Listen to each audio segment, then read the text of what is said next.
Terima kasih Yang Mulia. Izin yang saudara ahli. Saya simak keterangan ahli dari termohon tadi, ada dua hal yang penting. Pertama, prosedur penetapan DPO. Kedua, penetapan tersangka. Saat ditanya oleh Yang Mulia Hakim, ahli tadi menjelaskan bahwa untuk menetapkan DPO itu statusnya harus tersangka terlebih dahulu dan harus dipanggil terlebih dahulu 2 kali. Jika dipanggil tidak datang dan keberadaannya tidak diketahui, baru ditetapkan DPO. Pertanyaannya, jika seseorang belum ditetapkan tersangka dan belum pernah dipanggil untuk diperiksa sebagai tersangka, penetapan DPO-nya apakah sah atau tidak, Saudara ahli? Mohon izin Yang Mulia, saya tidak pernah menyampaikan soal penetapan DPO. Yang saya sampaikan adalah penetapan tersangka. Bahwa menyebut DPO itu ketika Yang Mulia tadi menyampaikan dan menanyakan kepada saya, ada putusan pengadilan yang menyebut si A sebagai DPO. Nah, itu sudah saya jelaskan Yang Mulia berkaitan dengan itu. Jadi mohon untuk dikoreksi, apa yang saudara tanyakan kepada saya bukan penetapan DPO tapi penetapan tersangka. Saya kira demikian jawaban saya Yang Mulia.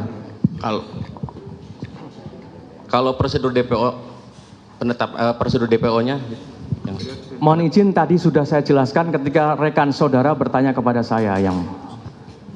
Baik, pertanyaan selanjutnya.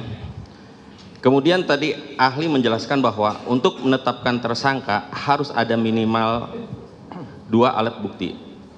Dalam putusan MK nomor 21 tahun 2014, pada intinya dalam menetapkan tersangka, selain harus ada minimal 2 alat bukti, yang bersangkutan harus diperiksa dulu sebagai saksi. Pertanyaannya, jika seseorang yang diduga melakukan tindak pidana tidak tertangkap tangan dan tidak pernah diperiksa sebagai saksi terlebih dahulu, apakah sah penetapan tersangkanya? Silakan. Baik, mohon izin Yang Mulia. Di dalam putusan MK tersebut tidak ada satu amar putusan yang menyatakan bahwa amar putusan yang menegaskan bahwa penetapan tersangka harus ada pemeriksaan calon tersangka terlebih dahulu. Bahwa di dalam putusan MK 21 2014 itu ya, objeknya adalah berkaitan dengan perluasan penetapan tersangka sebagai objek pra peradilan. Jadi di dalam menetapkan tersangka itu saya bisa memaknai bahwa berdasarkan baik itu putusan MK maupun norma-norma yang ada dalam pasal 1 angka 26, pasal 17 dan seterusnya pasal 21, bahwa dalam penetapan tersangka itu harus mendasarkan pada minimal 2 alat bukti. Selama mendasarkan pada minimal 2 alat bukti, maka penetapan tersangka adalah sah secara hukum. Demikian Yang Mulia. Baik, dilanjutkan, mohon izin Yang Mulia. Jadi sedikit mengingatkan, namanya mungkin kan manusia pasti ada lupa atau ingat. Saudara ahli di halaman 98 putusan nomor 21 garis miring PUU strip 12 Romawi garis miring 2014 yang kami jadikan juga bukti. Sedikit saya sebutkan di pasal 98 pertimbangan Hakim Mahkamah Konstitusi. Kutipannya berikut. Bukti permulaan yang cukup dan bukti yang cukup sebagaimana ditentukan dalam pasal 1 angka 14, pasal 17 dan pasal 21 ayat 1 KUHP harus ditafsirkan sekurang-kurangnya 2 alat bukti yang termuat dalam pasal 184 KUHP dan disertai dengan pemeriksaan calon tersangkanya. Sementara tadi disampaikan tidak diperlukan pemeriksaan calon tersangkanya. Apakah keterangan tersebut dapat mengesampingkan putusan Mahkamah Konstitusi yang kita anggap sebagai sebagai landasan hukum atau undang-undang. Ini pendapat ahli apakah tetap dengan pendapat tadi atau berubah? Saya tetap yang mulia, pendapat saya demikian. Oke, itu pendapat ahli tidak bisa kita paksakan. Iya. Tidak suka atau tidak. Iya betul. Makanya kami mengingatkan dulu ada. Iya. Nggak bisa. Siap. Kalau menurut yang bersangkutan kita nggak bisa. Siap. Oke. Terima kasih. Dilanjutkan ke pertanyaan yang lain ya. Ya. Jadi disampaikan oleh ahli tadi bahwa menetapkan seseorang menjadi tersangka itu harus ada minimal 2 alat bukti. Nah, kami sampaikan berdasarkan Perkapolri nomor 6 tahun 2019 tentang penyidikan tindak pidana di pasal 25 ayat 1 menyebutkan penetapan tersangka berdasarkan paling sedikit 2 alat bukti yang didukung barang bukti. Pertanyaannya, apa bedanya alat bukti dengan barang bukti? Mohon izin yang mulia. Ya. Jadi kalau alat bukti itu kan 184 dan 1 KUHP. Barang bukti itu barang-barang atau benda yang ada kaitannya dengan satu tindak pidana. Barang buktinya bisa macam-macam. Surat barang bukti tidak, barang bukti, tapi surat bisa juga dikualifikasi sebagai alat bukti surat. Itu barang bukti.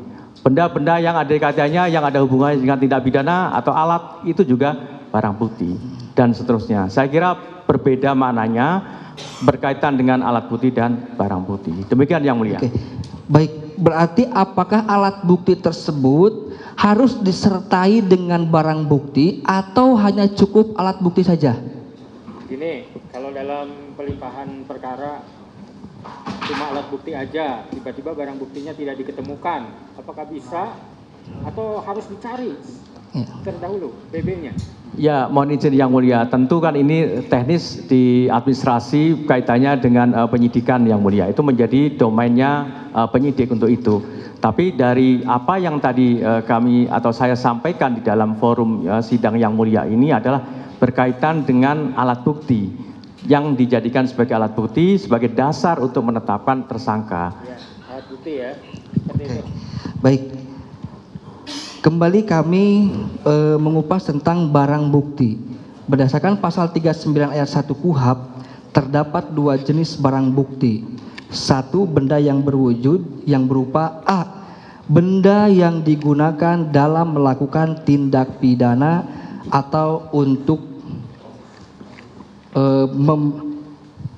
melakukannya. Jadi di dalam pasal 39 KUHP. Pertanyaannya. Ya sebentar. Dalam pra peradilan. Ya, yang mulia. Perlu nggak sih barang bukti? Tidak perlu yang mulia. Itu ya. Kalau dalam pra peradilan tidak perlu barang bukti. Tidak perlu yang mulia. Itu nanti dalam perkara pokoknya yang mulia. Lanjut. Berarti lebih ke alat bukti yang lebih diutamakan daripada barang bukti yang dipergunakan oleh seseorang dalam melakukan tindak pidana, begitu? Ya, dalam pra peradilan menurut ahli seperti Menurut ahli begitu? ya. Tadi saya sudah sampaikan dan tegaskan berkali-kali yang mulia, kan persoalan inti dalam pra peradilan ini adalah berkaitan dengan penetapan tersangka. Kalau berkaitan dengan soal penetapan tersangka, maka apa yang dijadikan dasar yaitu alat bukti. Demikian yang mulia. Ya, seperti itu ahli. Yang lain, pertanyaan yang lain. Satu lagi yang mulia, dalam penetapan DPO yang telah diputus dalam putusan pengadilan yang telah berkekuatan hukum tetap memiliki ciri-ciri yang sudah dijelaskan dalam putusan. Pertanyaannya, boleh atau tidak dirubah ciri-ciri tersebut dalam penetapan DPO pihak kepolisian? Padahal ciri-ciri tersebut sudah ada dalam putusan pengadilan. Mohon izin yang mulia, tadi kan sudah saya jelaskan bahwa penyebutan adresat itu dijadikan sebagai petunjuk bagi penyidik. Tugas penyidik adalah menindaklanjuti petunjuk tersebut yang ada dalam putusan pengadilan. Mohon izin ahli, pertanyaan kami itu boleh atau tidak ciri-ciri DPO yang termuat di dalam putusan dirubah oleh penyidik tidak sesuai dengan ciri-ciri yang ada dalam putusan, boleh atau tidak? Bisa menjawab ahli? Saya tidak menjawab berkaitan dengan hal itu, Yang Mulia. Oke, tidak apa-apa. Baik, terima kasih, cukup Yang Mulia. Mohon izin Yang Mulia. Sudah. Mohon izin Yang Mulia. Jadi yang tadi saya sampaikan terakhir Yang Mulia. Yang mana ini? Saya Yang Mulia, Yang Mulia. Oh, iya, Pak. Iya. Izin Yang Mulia, yang tadi saya jawab terakhir itu saya tidak menjawab, bukan berarti saya tidak bisa menjawab. Iya. Itu berbeda. Oke, Demikian Yang Mulia. kami paham. Kami paham. Mohon izin Yang Mulia, dalam putusan yang kami ajukan tiga terpidana, tidak ada ciri-ciri yang dituliskan sebagaimana putusan. Enggak, kita nanti itu aja di kesimpulan, enggak kita untuk perdebatan ini. Ya, silakan nanti saya kalau ada lagi. Ya, terima kasih Yang Mulia. Saudara ahli, saya hanya menyimak tadi keterangan ahli bahwa atas adanya laporan seseorang, maka untuk menetapkan tersangka itu harus dilakukan pemanggilan.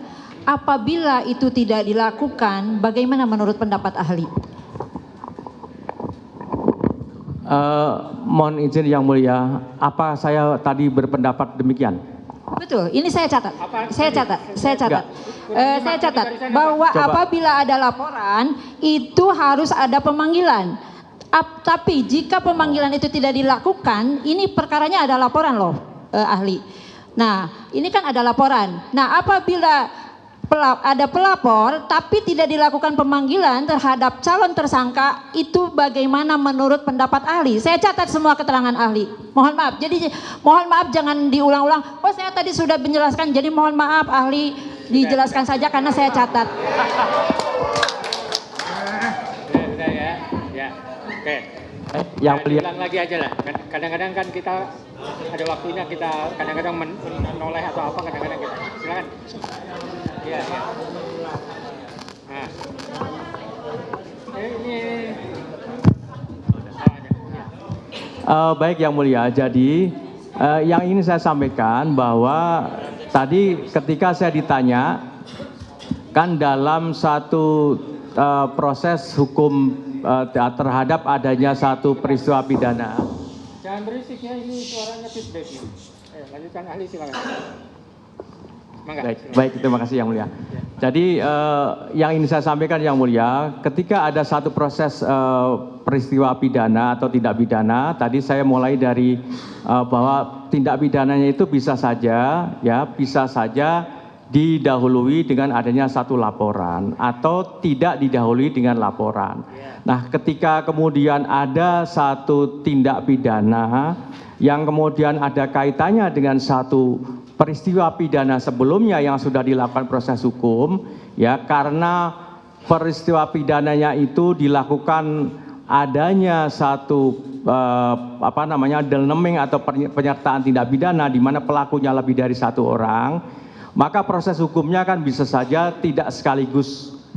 Nah, dalam hal yang tadi disampaikan oleh baik itu oleh Yang Mulia, oleh termohon maupun oleh pemohon tadi, ada putusan pengadilan yang menyangkut adresat DPO tadi. Maka yang saya sampaikan, kalau ada hal yang seperti ini, penyidik kemudian adresat yang ada dalam putusan pengadilan itu dijadikan sebagai petunjuk untuk menindaklanjutinya dalam proses itu. Nah, pemanggilannya ya tergantung dari penyidik. Penyidik mau memanggil siapa saja, apakah mau memanggil saksi atau memanggil pihak ahli dan seterusnya, kan tergantung dari kewenangan penyidik. Karena penyidik tentu mempunyai satu pertimbangan tersendiri. Saya tidak tahu penyidik, kan begitu. Yang paling penting tugas utama penyidik itu adalah mencari, menemukan alat buktinya itu tadi. Demikian Yang Mulia jawaban saya. Yang ingin saya tanyakan, sah tidak penetapan tersangkanya seperti itu ahli? Kalau tidak ada pemanggilan atas dasar adanya laporan. Baik, mohon izin Yang Mulia, tadi sudah saya sampaikan bahwa penetapan tersangka berdasarkan apa yang ada di dalam KUHP dan juga putusan MK itu, selama mendasarkan pada minimal 2 alat bukti, maka penetapan tersangkanya adalah sah.